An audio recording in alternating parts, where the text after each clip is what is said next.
Welcome to the Double Loop Podcast, your source for everything about fingerprints while you're working on your comparisons. We'll talk about comparisons. I'm Eric Ray. And I'm Heidi Eldridge. Heidi is here guest hosting while Glenn wasn't able to make it to Cincinnati this year. We are at the 2016 101st Educational Conference of the IAI, and we're in the vendor hall on Tuesday night, as Glenn and I have done for the past few years now. Heidi now taking the place of Glenn. And we have a guest here joining the Double Loop Podcast, and I'll let him introduce himself. Hi, I'm Hughes Dicaire from the Ontario Provincial Police. And so we just kind of grabbed a man off the street to talk about some of the lectures or workshops that have been going on so far this week, and wanted to give everyone out there who wasn't able to make it to beautiful Cincinnati a chance to hear about what's been going on so far this week. So just to start us off, what has been one of the lectures or workshops you've been to that really struck a chord with you as being an interesting discussion? Actually, it was your workshop this afternoon, this morning. Actually. This morning, yeah. That was interesting. And what give us a quick overview of what you heard there. The lecture I gave this morning was Beyond Approach 1 and Approach 2, talking about latent print, suitability, sufficiency, and decisions. So what were some of the things that you heard there you liked, or that interested you, that made you think about that first? Basically what happened is, we talked about the different approaches, and it was interesting to actually think about that, because often we don't really think about how we do our work and how we come to our decisions and how we exclude something. And it was nice to have that information and just really made me think about how we do things. So what type of an approach are you taking at the OPP? I don't know if you label it that way or not, but how do you think about your suitability decisions?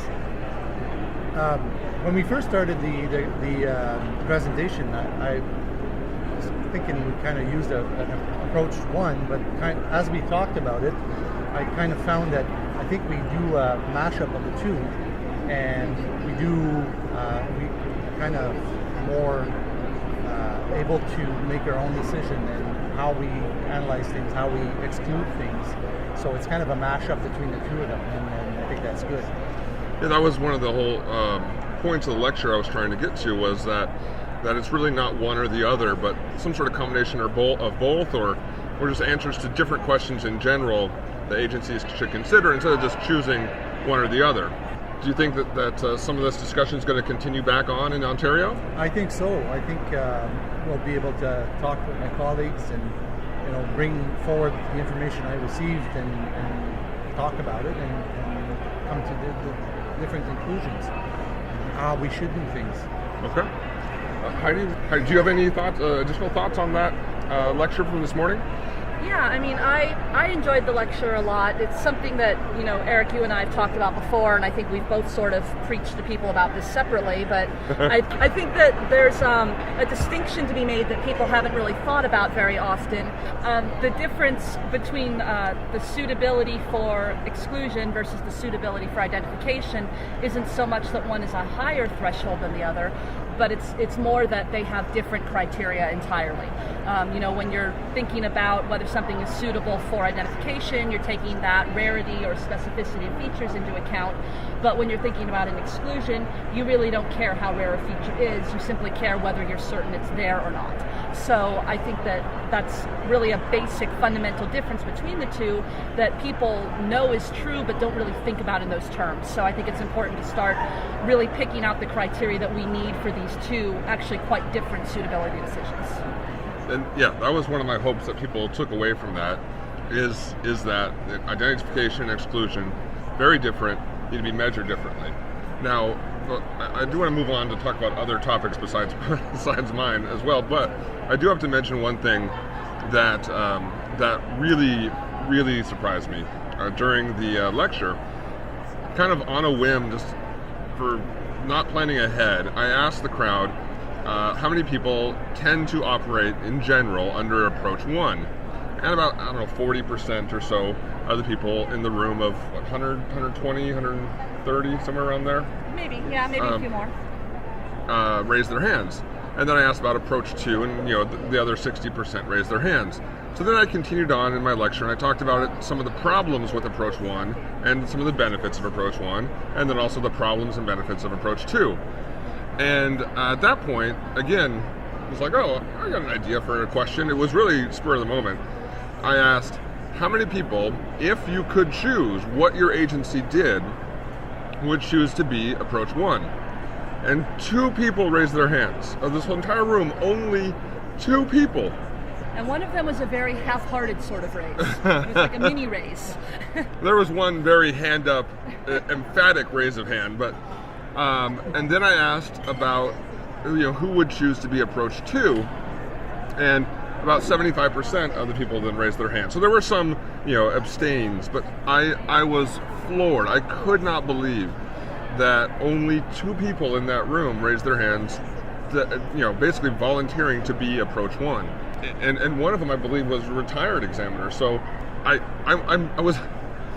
had to continue with the lecture, but if not, I would have been speechless, because it really was that surprising to me. What did you guys see that as well? Were you also really floored? I was surprised by it and amused by it, and of course then Eric went on to tell us that we shouldn't have chosen either one, and I went, well, wait a minute, it's not fair to give a quiz where you don't give all the choices before you ask people to commit to one. I would have been interested to see how many people at that time would have chosen, I don't really like either one. That's true. I agree with you too. If you had the 3 choices, I probably would have gone with the choice number 3. None of the above. None of the above. I stacked the deck. I rigged the election there, but I did then afterwards say that everyone was wrong, because that we should move beyond approach 1 and approach 2, this binary choice, and move to address further questions beyond just what should we compare. That there's other questions we need to ask to figure out how we approach comparisons in general. So, all right, moving beyond my lecture, what was another lecture that you've seen so far this week? Just 2 days, but yes. Or a day and a half, really. That is memorable, and you're going to take back to Ottawa. There was Ontario. Sorry. That's okay. It's Canada, so Yeah. you're good. I had a presentation right after yours. And I'm trying to remember the presenter's name. Was that Mac Brazil? Yes. Yes, I went to that one as well. And it was on the axis technique? Technique, yes. To determine the slant of the world. Yes, and I thought that was just great, and also the way he presented the information was really interesting. And I also attended another one from him on testimony, preparing for testimony and getting ready, and that was also very good. And pretty much everyone that I've attended are very informative, so it's great to be able to see this. And do you get to come down to these conferences most years, or how often do you get to come? Very rarely. Oh, yeah?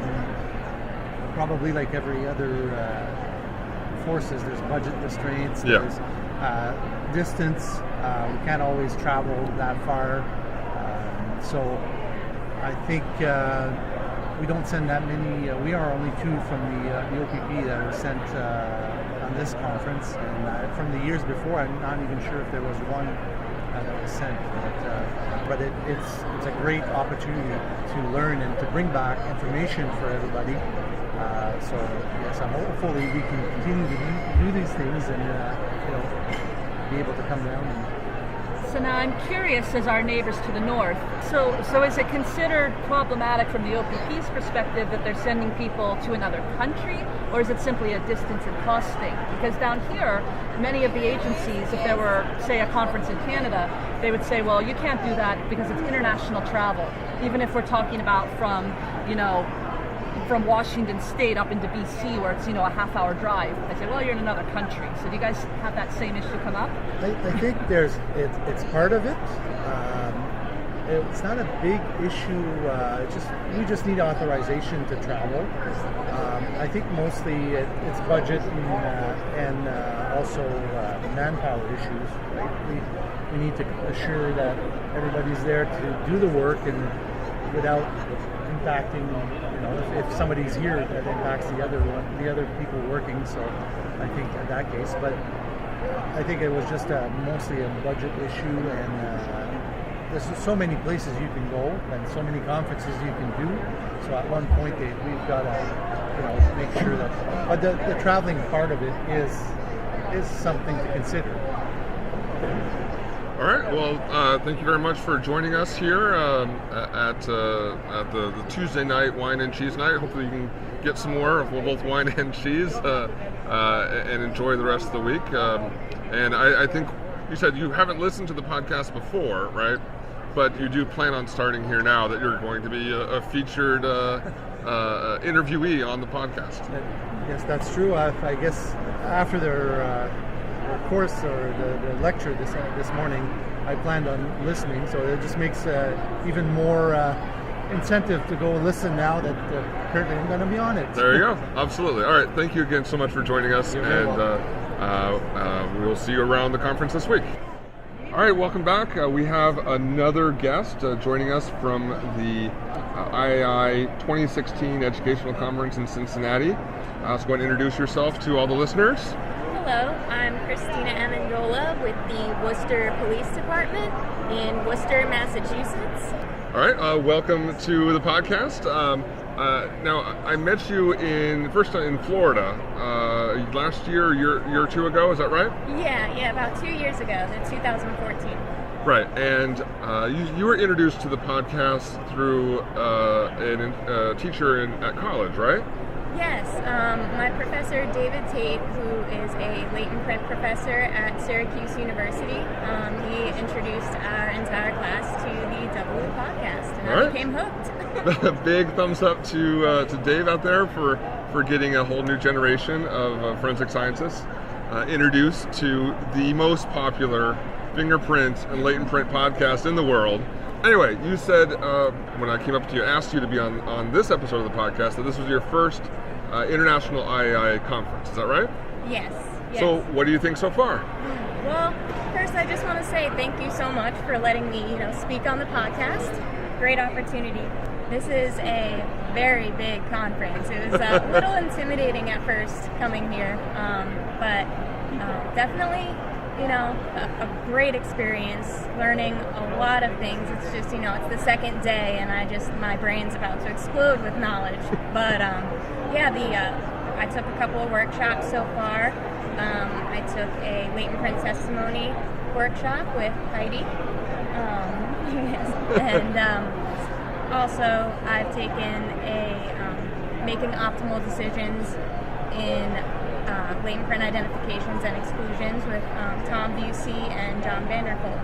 Okay. Yes. So Tom Busey and John Vanderkolk this week are doing an eye tracking study where they're having latent print examiners compare fingerprints on screen while they track their eye movements. Have you heard about this? Are you going to do it? Sign up and do it? Yes, so I have not signed up yet for that. I know I'm taking quite a few workshops this week. I'm signed up for 5 already. Ooh. Yeah. So it's just if I'm able to, I'd love to. But I just kind of have to see where it fits into my schedule right now. Right.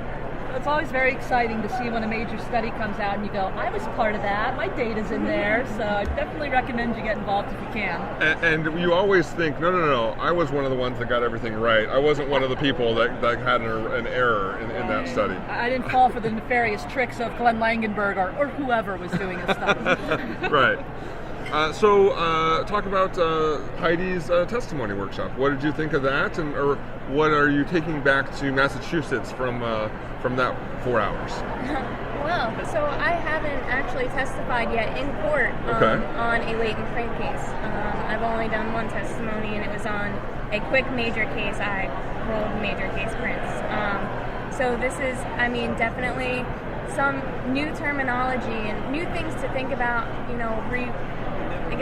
rewording certain statements that do make a little bit more sense than the usual, well, we've been doing this for, so long, and fingerprints have been around for over 100 years, and this is why we kind of do that. So it was good to get a lot of different explanations on how things would make a little more sense wording them in the courtroom to a jury. Hopefully nothing that conflicted from Heidi's workshop with your trainer. No?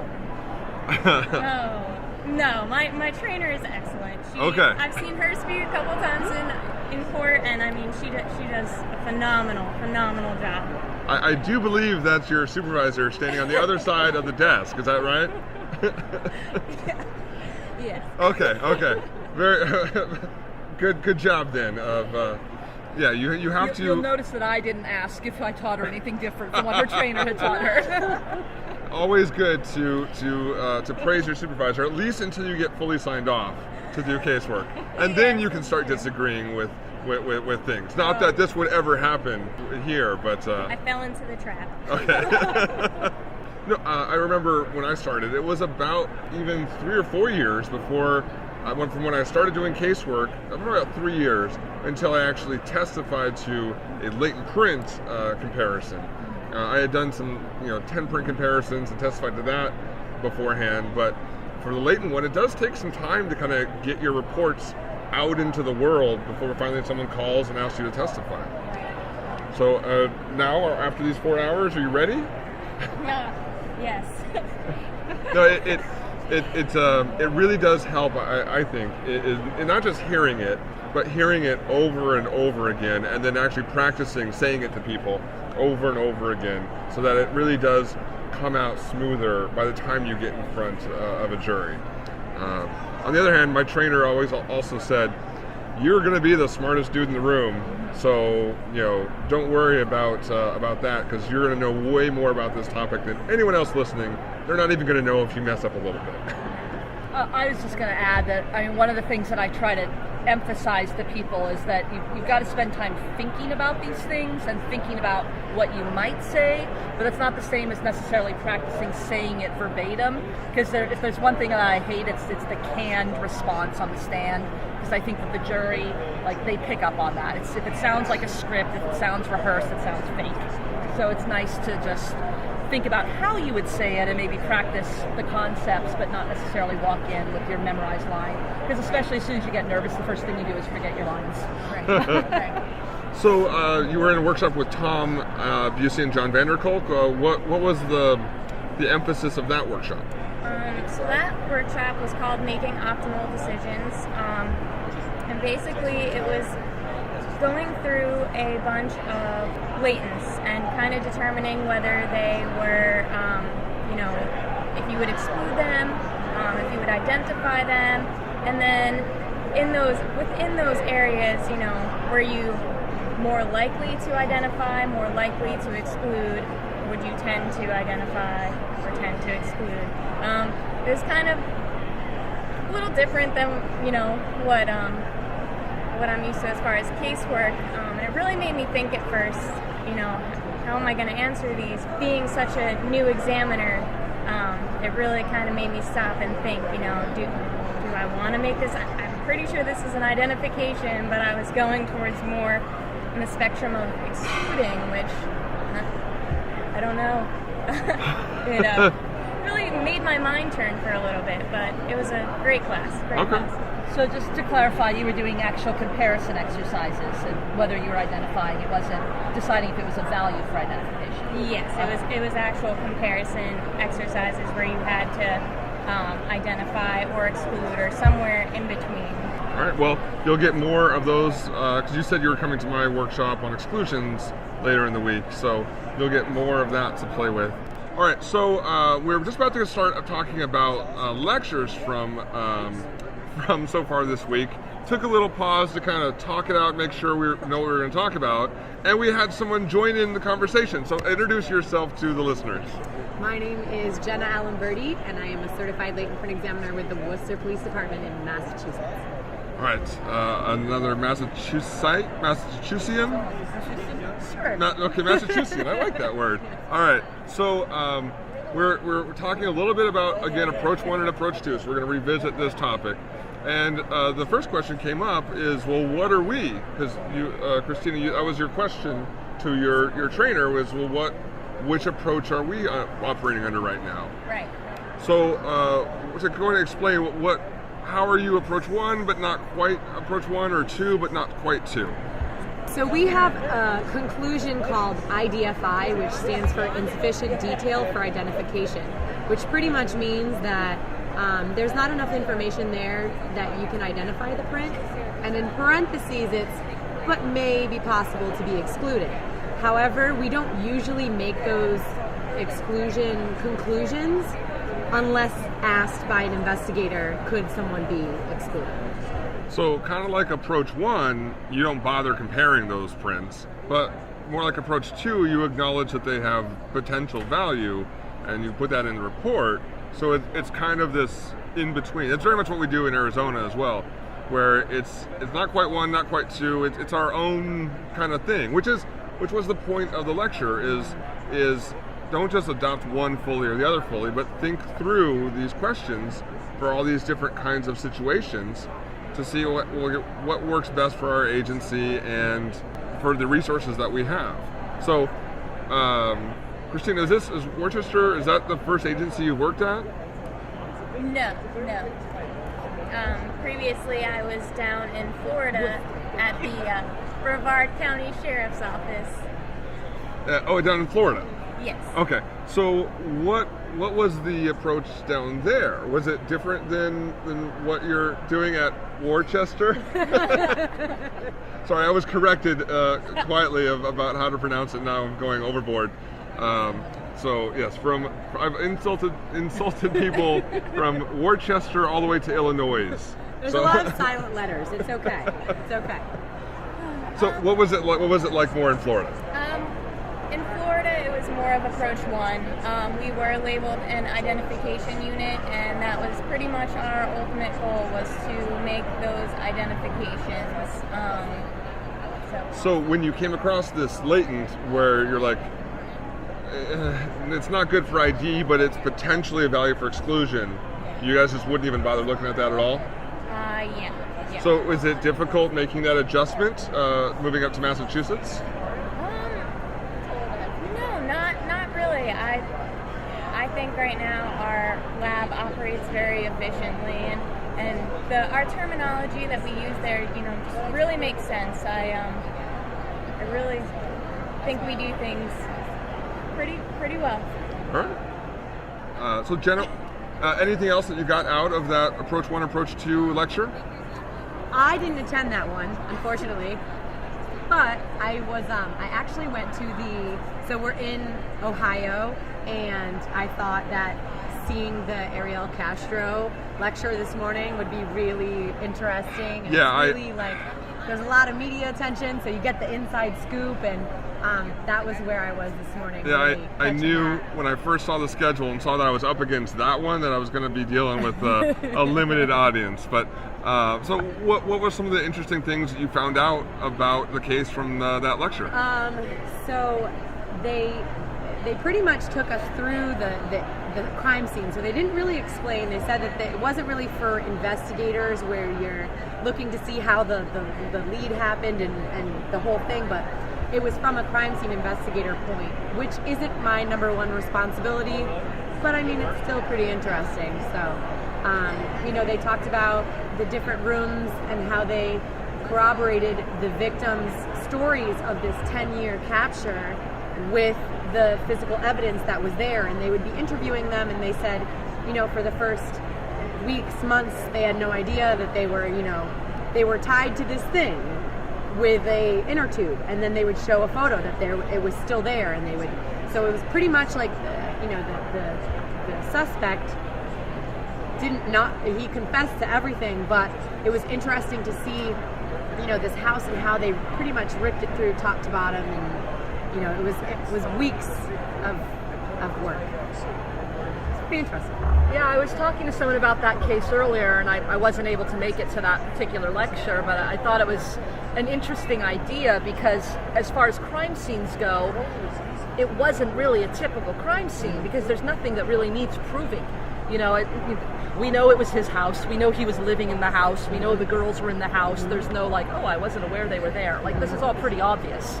So it becomes almost more of a recording for posterity than for court. I said it would almost be more appropriate to have a historical documentary team going through the house than a crime scene team. But of course you want to make sure that you crossed all your T's in case something goes wrong later. But it's funny that there sort of seem to be different goals than what you would encounter in a normal crime scene recovery effort. So we're going to wrap up this discussion from the Wine and Cheese Vendor Hall event. Cheers to everyone. Cheers. And we will be back recording Thursday morning the Double Loop Podcast panel discussion. So out there for everyone who's missing the conference, listen here in the next week or so, you'll hear that. And as always, listen to us on SoundCloud, on Stitcher, on iTunes. If you have any questions or comments, email them to eric@rayforensics.com or to glenn@eliteforensicservices.com. Thank you very much to Heidi Eldridge for co-hosting this year, the Double Loop Podcast, and to all of our guests that joined us today from the IAI in Cincinnati. Hello, and thanks for listening. Bye-bye. Bye, everybody. See ya!